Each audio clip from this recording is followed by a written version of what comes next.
What's going on, guys? Moniz here, and welcome to my re-review of the Samsung Galaxy S9 Plus. Now, I'm going to talk about some of the things that I really love about this device and some things that I wish were different during my 3 months of use.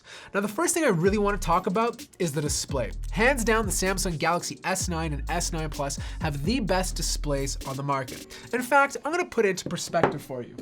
Every other smartphone on the market right now, their displays feel like a CRT monitor from 1990. They're good, they do the job, but they just don't come close to the Super AMOLED panel on an S9 or S9 Plus. In fact, I actually think the Galaxy S7 Edge from 3 years ago has a better display than 90% of the smartphones that are currently on the market.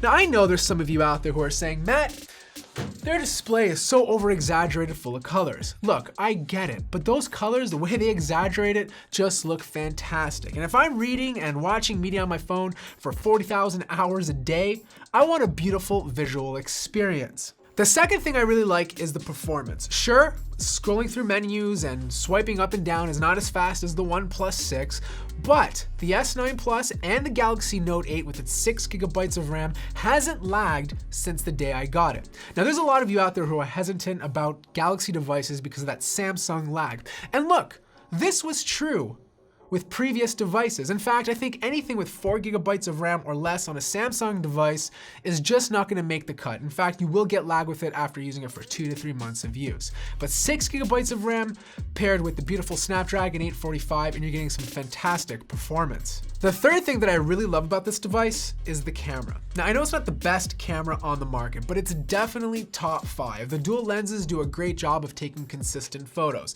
Now, it does tend to slightly overexpose in certain settings, but overall, it's good. Now, dual aperture, a little bit of a marketing gimmick. Whether it goes to 1.5 or 2.4, the difference in picture quality is not that significant. In fact, if they just kept it at 1.5, I doubt most people would actually care. The telephoto lens is solid, live focus gives good depth of field, and there's a lot of little camera tricks that you can play around with and enjoy to use. But the main reason why the Galaxy S9 Plus sticks out in 2018 is because it has every single hardware feature you can think of. It has the headphone jack, which is actually quite surprisingly come in handy in quite a few situations. There's been a few times where I had headphones with me, but they weren't wireless. I needed to plug into my device. It came in handy. Same with being an older car. Like I had an audio cord that I need to plug in order to listen to music from my phone. It has a micro SD card slot, so you can have that extra storage to keep more files on your device. It has dual speakers with Dolby Atmos support, which sound absolutely fantastic. And most importantly, it's still water resistant. But nothing is perfect. And there's some things about this device that I wish were a bit different. You know, this is a big phone, 6.2 inches, and you would expect it to have great battery life. But when you compare it to other devices like the Huawei P20 Pro or even a smaller device like the Sony Xperia XZ2, the battery life is not that great. Now, I do get almost a day's use, but I do find that I need to charge up at some point during the day if I want to take it into the night.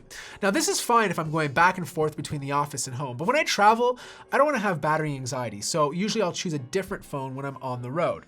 But that's probably my biggest complaint about this device. Now, sure, there's some minor things like the Edge display, which is not the best for typing. It's gotten better every year, and it's more of a minor complaint now than a major one. And I also wish there was more of a stock Android experience. Now, granted, the Samsung experience has gotten much better, and there's tons of hardcore Samsung fans out there who absolutely love this experience because there's so many little software features that they enjoy to use or tinker with that they can incorporate into their daily lives.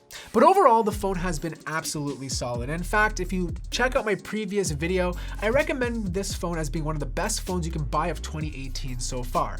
So my 3 months with the Samsung Galaxy S9 Plus has been pretty great. If you have this device, let me know in the comments below how your experience was and if there's anything you wish was a little bit different. Thank you guys so much for watching this video. If you enjoyed it, feel free to hit the like button. If you're new to the channel, subscribe, and I'll see you in the next video.